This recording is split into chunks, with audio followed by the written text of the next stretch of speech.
15. Inicié el ejercicio de escuchar los sonidos del mundo y lo prolongué 2 veces, 2 meses, como don Juan había especificado. Al principio resultaba torturante escuchar y no mirar, pero todavía peor era el no hablar conmigo mismo. Al final de 2 meses yo era capaz de suspender mi diálogo interno durante periodos cortos y también de prestar atención a los sonidos. Llegué a casa de don Juan a las 9 a.m. del 1 de noviembre de 1969. Hay que emprender ese viaje ahora mismo, dijo él a mi llegada. Descansé una hora y luego viajamos hacia las bajas laderas de las montañas al este. Dejamos mi coche al cuidado de un amigo suyo que vivía en esa zona, mientras nos adentrábamos a pie en las montañas. Don Juan había puesto en una mochila galletas y panes de dulce para mí. Había suficientes provisiones para un día o dos. Pregunté a don Juan si necesitaríamos más. Sacudió la cabeza negativamente. Caminamos toda la mañana. Era un día cálido. Yo llevaba una cantimplora llena y bebí la mayor parte del agua. Don Juan solo bebió 2 veces. Cuando ya no hubo agua, me aseguró que podía beber de los arroyos que encontrábamos en el camino. Se rió de mi renuncia. Tras un rato corto, la sed me hizo superar los temores. Poco después del mediodía nos detuvimos en un vallecito al pie de las exuberantes colinas verdes. Detrás de las colinas, hacia el este, las altas montañas se recortaban contra un cielo nublado. Puedes quedarte callado pensando o puedes escribir lo que digamos o lo que percibas, pero nada acerca de dónde estamos, dijo don Juan. Descansamos un rato y luego sacó un bulto debajo de su camisa. Lo desató y me mostró su pipa. Llenó el cuenco con mezcla para fumar, encendió un fósforo y con él una ramita seca. Puso la rama ardiente dentro del cuenco y me dijo que fumara. Sin un trozo de carbón dentro del cuenco era difícil encender la pipa. Tuvimos que seguir prendiendo ramas hasta que la mezcla empezó a arder. Cuando terminé de fumar, don Juan me dijo que estábamos allí para que yo descubriera qué clase de presa me correspondía cazar. Repitió con cuidado 3 o 4 veces que el aspecto más importante de mi empresa era hallar unos agujeros. Recalcó la palabra agujeros y dijo que dentro de ellos un brujo podía encontrar todo tipo de mensajes e indicaciones. Quise preguntar qué clase de agujeros eran. Don Juan pareció haber adivinado mi pregunta y dijo que eran imposibles de describir y se hallaban en el terreno del ver. Repitió en diversos momentos que yo debía enfocar toda mi atención en escuchar sonidos y hacer lo posible por hallar los agujeros entre los sonidos. Dijo que él tocaría 4 veces su cazador de espíritus. Se suponía que yo usara esos extraños clamores como guía para encontrar el aliado que me había dado la bienvenida. Ese aliado me entregaría entonces el mensaje que yo buscaba. Don Juan me instó a permanecer muy alerta, pues ni él tenía idea de cómo se manifestaría el aliado. Escuché con atención. Estaba sentado con la espalda contra el costado rocoso del cerro. Experimentaba un entumecimiento leve. Don Juan me advirtió que no cerrara los ojos. Empecé a escuchar y pude discernir silbidos de pájaro, el viento agitando las hojas, zumbido de insectos. Al colocar mi atención unitaria en esos sonidos, pude distinguir 4 tipos diferentes de silbidos. Podía diferenciar las velocidades del viento en términos de lento o rápido. También oí el distinto crujir de 3 tipos de hojas. Los zumbidos de los insectos eran asombrosos. Había tantos que no me era posible contarlos ni diferenciarlos correctamente. Me hallaba sumergido en un extraño mundo sonoro, como nunca en mi vida. Empecé a deslizarme hacia la derecha. Don Juan hizo un movimiento para detenerme, pero me frené antes de que él lo hiciera. Me enderecé y volví a sentarme erecto. Don Juan movió mi cuerpo hasta apoyarme en una grieta en la pared de roca. Despejó de piedras el espacio bajo mis piernas y puso mi nuca contra la roca. Me dijo imperativamente que mirara las montañas hacia el sureste. Fijé la mirada en la distancia, pero él me corrigió y dijo que no me quedara viendo nada, sino que mirase, como recorriendo, los cerros frente a mí y la vegetación en ellos.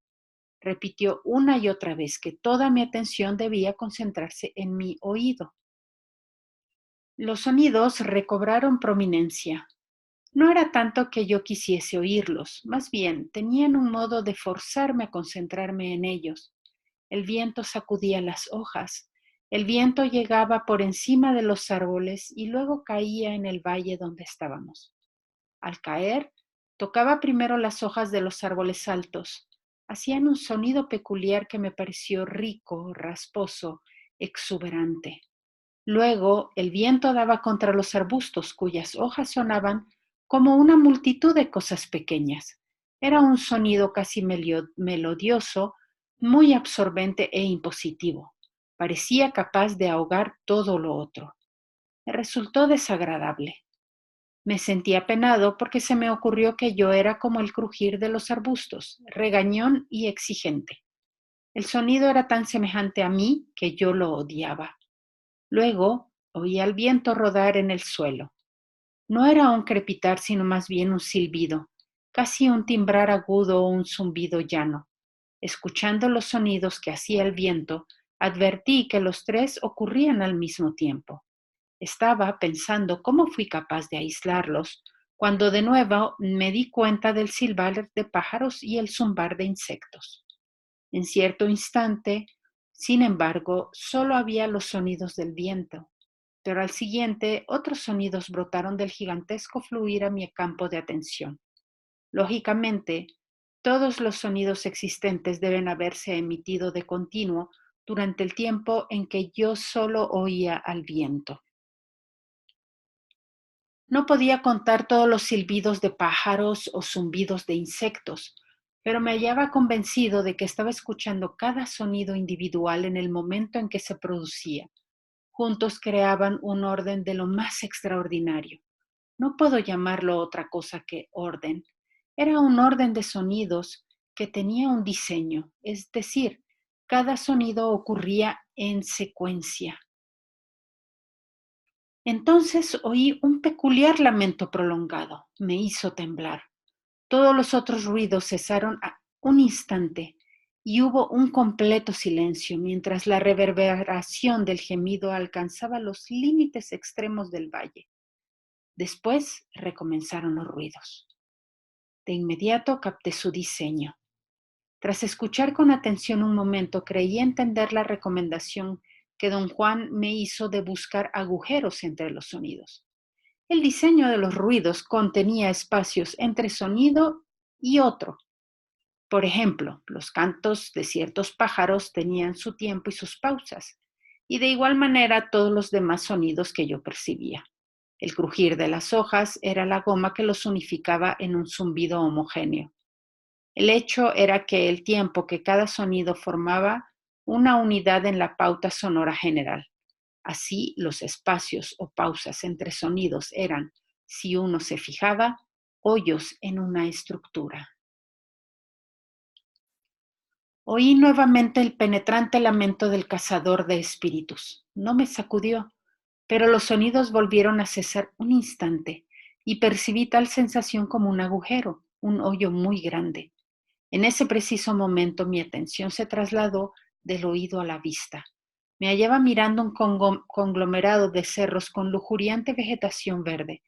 La silueta de los cerros estaba dispuesta de tal manera que desde mi posición se veía un agujero en una de las laderas. Era un espacio entre los dos cerros y a través de él me era visible el tinte profundo, gris oscuro, de las montañas distantes. Por un momento no supe qué cosa era. Fue como si el agujero que miraba fuese el hoyo en el sonido. Luego volvieron los ruidos, pero persistió la imagen visual del enorme agujero. Un momento después cobré una conciencia todavía más aguda de la pauta sonora, de su orden y la disposición de sus pausas. Mi mente era capaz de discernir y de discriminar un número enorme de sonidos individuales. Me era posible seguir todos los sonidos. Así, cada pausa era un hoyo definido. En un momento dado, las pausas se cristalizaron en mi mente y formaron una especie de malla sólida, una estructura.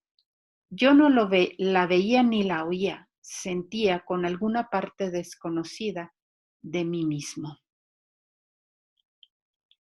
Don Juan tocó su cuerda una vez más. Los sonidos cesaron como antes, creando un enorme agujero en la estructura sonora. Esta vez, sin embargo, la gran pausa se confundió con el agujero en las colinas que yo estaba mirando. Ambos se sobreimpusieron. El efecto de percibir los dos agujeros duró tanto tiempo que pude ver, oír cómo sus contornos encajaban mutuamente. Luego volvieron a empezar los sonidos y su estructura de pausa se convirtió en una percepción extraordinaria, casi visual. Empecé a ver cómo los sonidos creaban diseños y luego estos diseños se sobreimpusieron al medio ambiente de la misma manera en que percibí la superposición de los dos grandes agujeros. Yo no miraba ni oía como suelo hacerlo. Hacía algo que era enteramente distinto, pero combinaba facetas de ambos procesos. Por algún motivo, mi atención se enfocaba en el gran hoyo en los cerros. Sentía estarlo oyendo y mirando al mismo tiempo. Algo había en él de reclamo. Dominaba mi campo de percepción y cada pauta sonora aislada, correspondiente a un detalle del entorno, tenía un gozne en aquel agujero. Oí de nuevo el gemido sobrenatural del cazador de espíritus.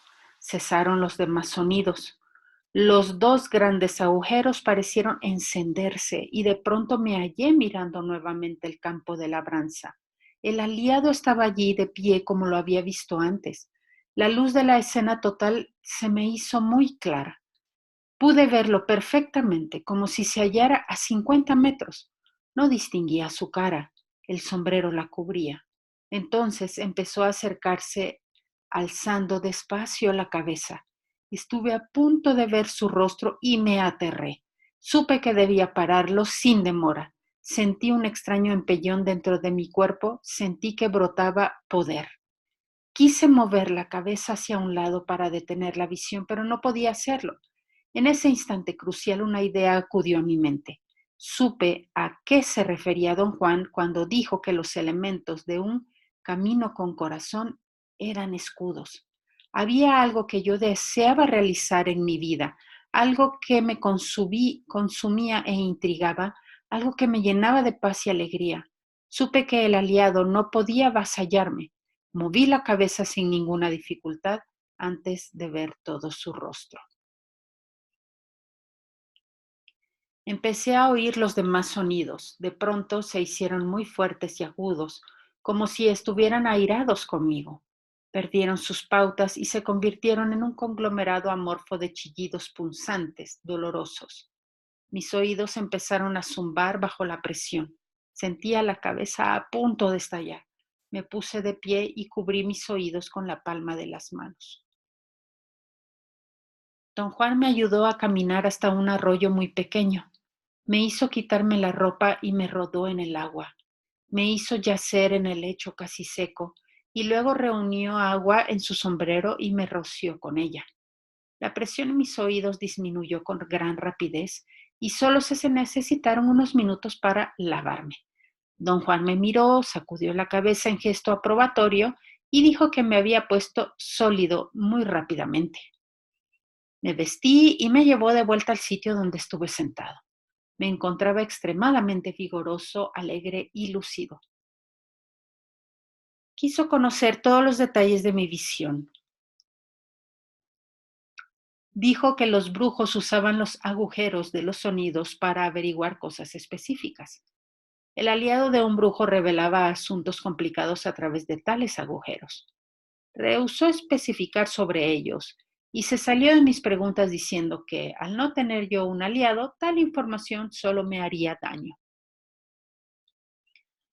Todo tiene sentido para un brujo, dijo. Los sonidos tienen agujeros, lo mismo que todo cuanto te rodea.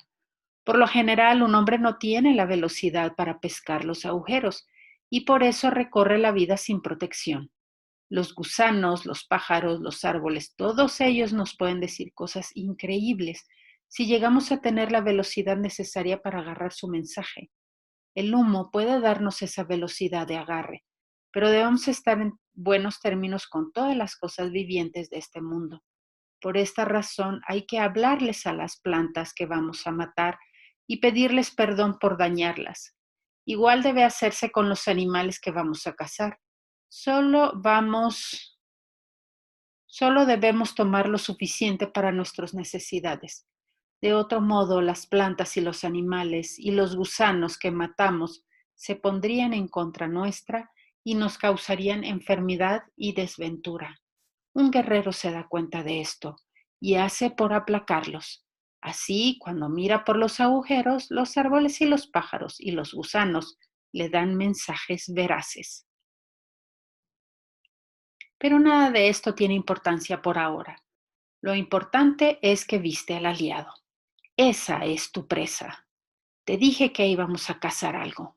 Pensé que iba a ser un animal. Calculé que verías el animal que debimos cazar. Yo, en mi caso, vi un jabalí. Mi cazador de espíritus es jabalí. ¿Quiere usted decir que su cazador de espíritus está hecho de jabalí? No, nada en la vida de un brujo está hecho de ninguna otra cosa.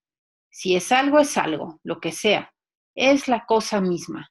Si conocieras jabalís, te darías cuenta que mi cazador de espíritus es eso. ¿Por qué vinimos aquí a cazar? El aliado sacó de su morral un cazador de espíritus y te lo enseñó. Necesitas tener uno si quieres llamarlo. ¿Qué es un cazador de espíritus? Es una fibra. Con ella puedo llamar a los aliados o a mi propio aliado, o puedo llamar espíritus de ojos de agua, espíritus de ríos, espíritus de montañas. El mío es jabalí y grita como jabalí. 2 veces lo usé cerca de ti para llamar en tu ayuda al espíritu del ojo del agua. El espíritu vino a ti como el aliado vino hoy a ti, pero no pudiste verlo porque no tenías velocidad. Así y todo, aquel día que te llevé a la cañada y te puse en una piedra, supiste que el espíritu estaba casi sobre ti sin necesidad de verlo. Esos espíritus son ayudantes. Son demasiado duros de manejar y medio peligrosos. Se necesita una voluntad impecable para tenerlos a raya. ¿Qué aspecto tienen? Son distintos para cada quien, lo mismo que los aliados.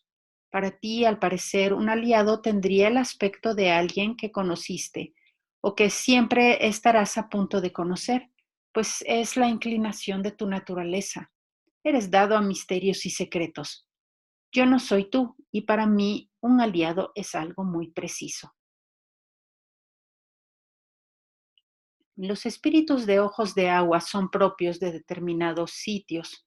El que llamé en tu ayuda es uno que yo conozco. Me ha ayudado muchas veces.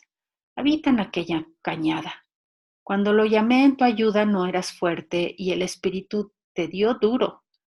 No era esa su intención, no tienen ninguna. Pero te quedaste allí tirado, muy débil, más débil de lo que yo suponía. Más tarde el espíritu casi te jaló a tu muerte en el agua. En la zanja de riego estabas fosforescente. El espíritu te tomó por sorpresa y casi sucumbes. Cuando el espíritu hace eso, vuelve siempre en busca de su presa. Estoy seguro de que volverá por ti. Desgraciadamente necesitas el agua para hacerte sólido de nuevo cuando usas el humito. Eso te coloca en una desventaja terrible. Si no usas el agua, probablemente mueras, pero si la usas, el espíritu te llevará. ¿Puedo usar el agua de otro sitio? No hay diferencia. El espíritu de agua De por mi casa puedes seguirte a cualquier parte a menos que tengas un cazador de espíritus. Por eso el aliado te lo enseñó. Te dijo que lo necesitas. Lo enredó en su mano izquierda y vino a ti después de señalar la cañada. Hoy quiso enseñarte de nuevo el cazador de espíritus como la primera vez que lo encontraste. Fue muy sensato que te detuvieras. El aliado iba demasiado rápido para tu fuerza y una sacudida directa con él te sería muy dañina. ¿Cómo puedo ahora obtener un cazador de espíritus? Parece que el mismo aliado te lo va a dar. ¿Cómo? No sé, tendrás que ir a él. Ya él te dijo dónde buscarlo. ¿Dónde? Allá arriba, en esos cerros donde viste el hoyo. ¿Debo ir a buscar al aliado mismo? No, pero él ya te da la bienvenida. El humito te abrió el camino hacia él. Luego, más adelante, lo encontrarás cara a cara, pero eso pasará solo cuando lo conozcas muy bien.